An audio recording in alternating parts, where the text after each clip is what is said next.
ഇതിലൊരു ലേഖനം ഞാൻ പകുതിയാക്കി വെച്ചിരിക്കണം. വായിച്ചിട്ട് തരാം കേട്ടാ. അങ്ങനെ വായിക്കണ്ട. അതിങ്ങ് താടാ. നിനക്കിപ്പോ എന്താ വേണ്ടത്? എനിക്ക് ആ ബുക്ക് വേണം. അത് ചോദിച്ചാ പോരെ? എടുക്ക. നീ ഒരു കാര്യം ചെയ്യും, അതെടുത്ത് വായിക്കേ.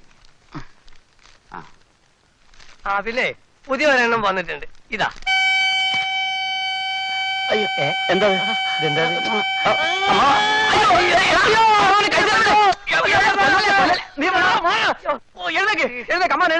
അയ്യോ ഇതാരെവിടെ കൊണ്ടുവന്ന് വെച്ചത്? നിങ്ങൾ കുട്ടികളെ പോലെ ശബ്ദം ഉണ്ടാക്കി കളിക്കണേ. അയ്യോ അതല്ല, ഇതാരെവിടെ കൊണ്ടുവന്ന് വെച്ചത്? അയ്യോ ഇത് അടുത്ത വീട്ടിലെ കുട്ടിയുടെ കളിക്കുന്ന സാധനം. അങ്ങോട്ട് കൊണ്ട് കൊടുക്ക്. അയ്യോ പിന്നെ അടിക്കും. അയ്യോ പറ്റിയ അതൊന്നുമല്ല. അതെ 6 മാസം മുമ്പ് ഇവന് ഒരു ആക്സിഡന്റ് ഉണ്ടായി. അതിനുശേഷം ഇതുപോലുള്ള ഹോണടി കേട്ടാ ഇവന് വട്ടളകും.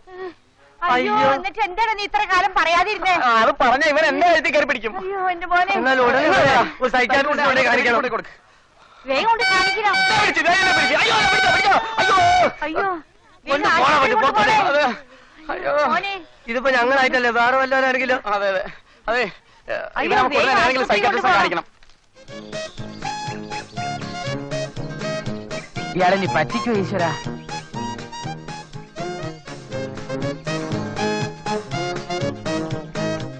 ഞാൻ ലേറ്റ് ആയോ? ഇല്ല സാർ. എവിടെ സാർ 10,000 രൂപ? അത്രക്ക് ധൃതിയായോ? ഞാൻ അന്നേ പറഞ്ഞില്ലേ ഒരു കണ്ടീഷൻ ഉണ്ടെന്ന്. ഓ ഞാനത് മറന്നുപോയി സാർ. ഇങ്ങനെയുള്ള ചില കാര്യങ്ങൾ ഞാൻ എപ്പോഴും മറന്നുപോകും. By birth എനിക്കതുള്ളതാ. കുഴപ്പമില്ല, വേറൊന്നല്ല. അതായത് അഴകപ്പൻ ഒരു ഓട്ട മത്സരത്തിൽ എന്നെ തോപ്പിച്ചിരിക്കണം. ഓട്ട മത്സരത്തിലോ? എന്റെ ഓടിയില്ലേ? കൊള്ളാം. കോളേജ് പഠിച്ചുകൊണ്ടിരിക്കുന്ന കാലത്ത് 100 മീറ്റേഴ്സിന് സ്ഥിരം ഫസ്റ്റ് എനിക്കാ. അതെയോ? പക്ഷെ ഇതൊന്നും വേണ്ട, കുറച്ച് ഓടിയാ മതി. അതാ കാണുന്ന 5ാമത്തെ പോസ്റ്റ് അത് വരെ ഓടിയാ മതി. 5ാമത്തെ പോസ്റ്റ്. പക്ഷെ അവിടെ എത്രയും മുമ്പ് അഴകപ്പൻ ജയിച്ചിരിക്കണം. അത് ഓക്കെ സാർ. നോക്കുക സാർ മാർക്ക്. ഒരു മിനിറ്റ് സാർ, ഒന്ന് വാമപ്പ് ചെയ്തോട്ടെ. റെഡി? 1 2 3.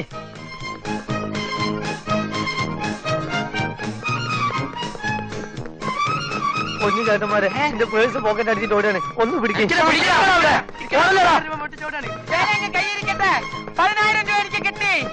10,000 രൂപ അടിച്ചു. അവനൊന്ന് പിടിച്ചോണേ. പിടിക്കേട്ടാ, എന്റെ 10,000 രൂപ പോയേ.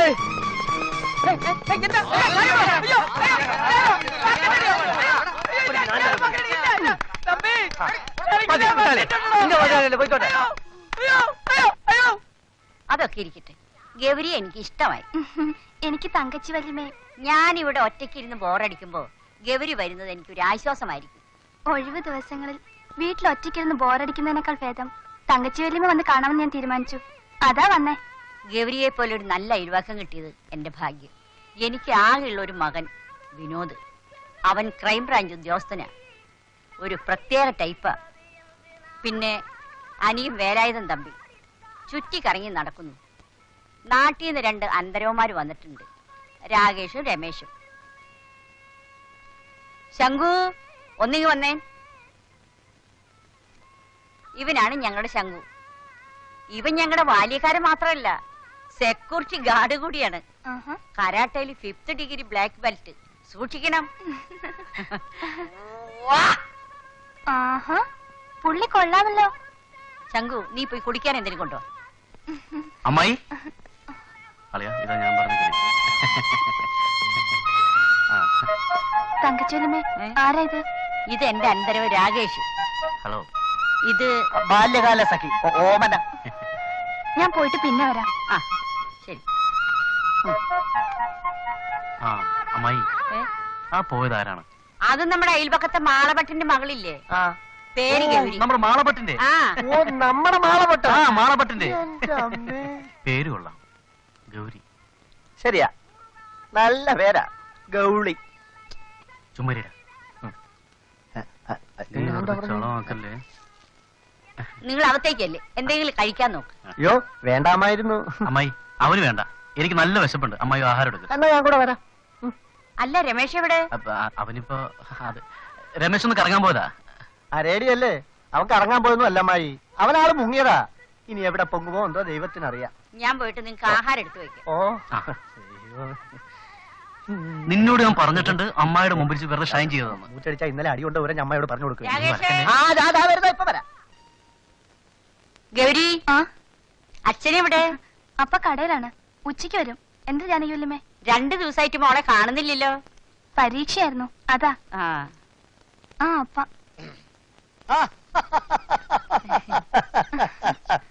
ഇതാർക്കാണിത്? എന്താണോ ജാനകിയമ്മേ പതിവില്ലാതെ നിങ്ങൾക്ക് വരാൻ കൊടുത്തത്?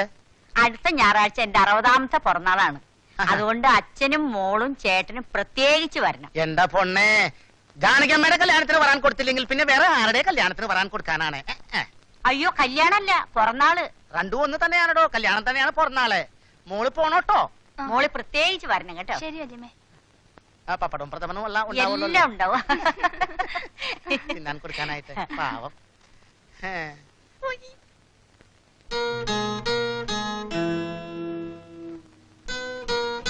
ആണുങ്ങളെ കുറച്ച് മിടുക്കൊക്കെ വേണം. നിങ്ങളെ കാര്യം ആലോചിക്കുമ്പോ എന്ത് പറയണമെന്ന് എനിക്ക് അറിഞ്ഞൂടാ. ഞങ്ങൾ എന്ത് ചെയ്യണമെന്നാണ് അമ്മാവൻ പറയുന്നത്? എടാ, ഈ കോശിച്ചായനും കുഞ്ഞു മുഹമ്മദും പെശകാണെന്ന് പണ്ട് മുതലേ എനിക്കറിയാം. നിങ്ങളല്ലാതെ അവർ ഒരുപോലെ കേൾക്കോ? സ്വത്തുക്കളൊക്കെ ഞങ്ങളുടെ പേർക്ക് എഴുതി തരുന്നതിന് അവര് സഹായിക്കാമെന്നും പറഞ്ഞ് എന്തൊക്കെയാണ് ഞങ്ങളെ കൊണ്ട് ചെയ്യിച്ചതെന്ന് അറിയാവോ അമ്മാവന്? അതിനുവേണ്ടി എന്തെല്ലാമാണ് പറഞ്ഞത്. അമ്മാവനെ കാണരുത്, സംസാരിക്കരുത്. കൂട്ടത്തിൽ വല്യമാരുടെ സ്വഭാവം മാറി.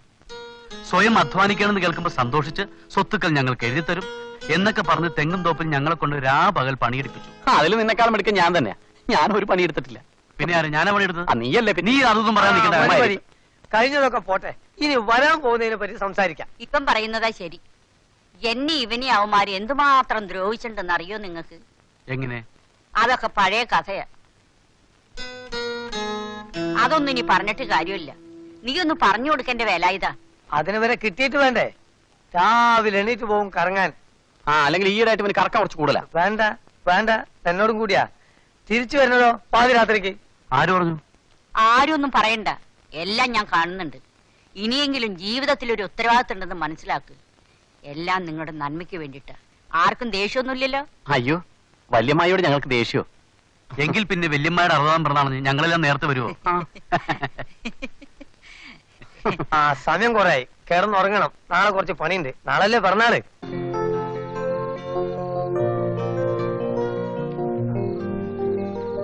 Many happy returns of the day. വരണം വരണം മാണിക്യ സാർ, എന്നെ അനുഗ്രഹിക്കൂ. God bless you. ഇരിക്കൂ sir. Get back, get back.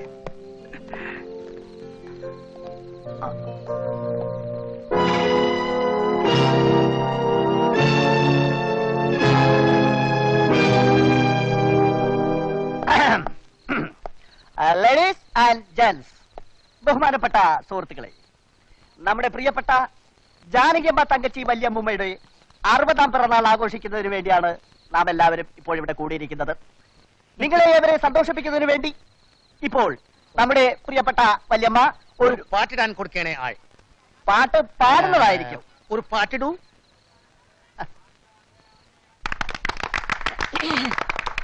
ஞானப்பழத்தை பிழிந்து